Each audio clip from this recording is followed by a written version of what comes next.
And at this hour, the Obama administration continues to deny that a so-called red line has been crossed in Syria again.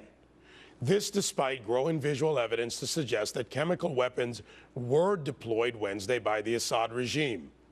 Now, the footage on your screen has been blurred because of its extremely graphic nature. It appears to show the dozens of innocent men, women, and even children who are the victims of the attack. The video was posted online from inside Syria, and in another disturbing twist to this international crisis, we learned today that the U.S. ambassador to the United Nations actually skipped an Emergency Security Council meeting yesterday. Fox can confirm that Samantha Power was MIA as a result of a, quote, prearranged trip. However, the administration won't say what it was, if it was for business or if it was for pleasure. You know, maybe someone should check Martha's Vineyard. Joining me with reaction to the latest developments out of Syria, radio talk show host Dana Loesch and Democratic strategist Penny Lee. Ladies, good evening. Dana, Penny, good to see you both. So, Dana, do you know where Samantha Power was? I don't. I do think that we're perhaps owed an explanation from the administration. However, I'm a little, in this case, it's a little bit odd for me because I'm hesitant to actually blame Samantha Power for this.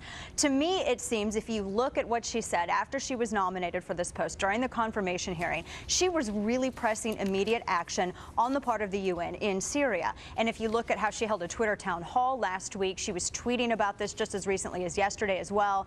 This is something that has been pressing upon her for a long time. She wanted to see some action. So when she's not there at this meeting and she sends the substitute that's been basically the placeholder, a career diplomat, you know, nothing against Rosemary DiCarlo, but her focus has not been in the same places that Samantha Powers has been.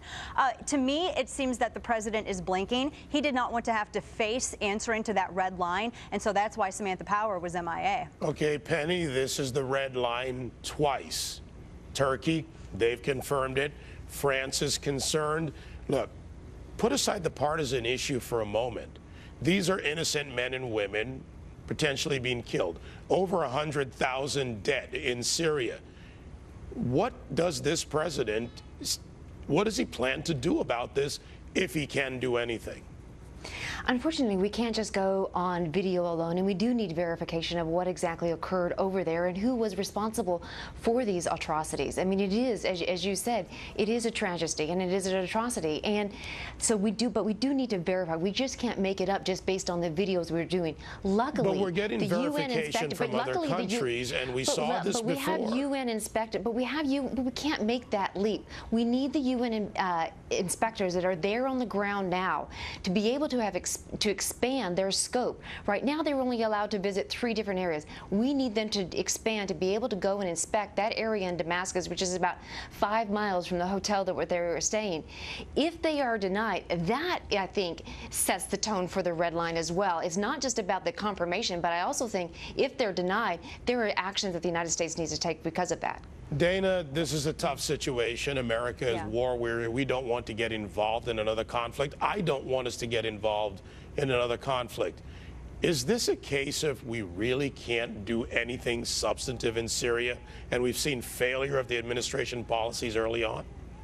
Yeah, I mean, well, we've seen a lot of foreign policy failure from this administration. This really, I wonder where the Arab League is in this. I know that they've essentially excommunicated Syria from participation, but when you look at the 2 factions that are involved, you have Hezbollah with Assad, and now, according to McClatchy and USA Today and CBS, you also now have al-Qaeda, who are helping rebels. They took over an air base just a couple of weeks ago. So you have to be really careful. It's like Libya 2.0 in a way. Obviously, you have a lot greater atrocity on hand, and the videos and et cetera, et cetera. I do believe that you need some confirmation. And going back to the point that Penny made, that could have been achieved with this UN Council meeting, because when Samantha Power didn't show up, she could have pressed the Security Council to make the UN inspectors that are already on the ground there. They're there to investigate past claims of gas use and abuses and all of that, and all of those past claims. What they could have done, her presence there, she could have forced them or pushed them, done something so that they would have been able to investigate this most recent claim.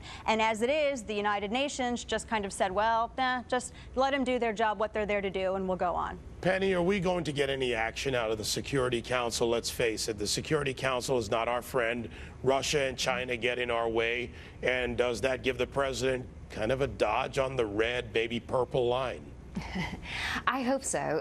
You know, at that meeting, it's important to note that the United States interests were presented, and even though there was a deputy there was other deputies as well. Germany had a deputy, Great Britain had a deputy, why not France our had a top deputy. person? This is a serious situation. People are dying. What we don't know is likely what was occurring was that she was also working and having those conversations behind the scenes, and that she was engaged. And as we know from her Twitter account, she is very much so engaged in this Twitter's thing. not engaged. Come on, Twitter, Penny is not engaged. I understand, but I don't think it's right to draw the conclusion that just because she wasn't physically in New York, that she hasn't been engaged on this issue.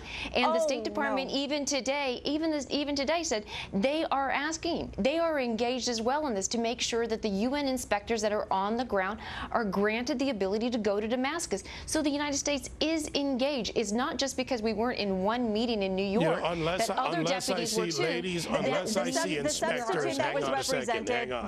The substitute that was represented there, Rosemary DiCarlo, her scope has never been in Arab. She's been in Moscow. She's been in a million other different diplomatic posts, but her focus has not been in the Arab world. That's where Samantha Power shines. Ladies, thank you. I've got to cut it there with a hard break.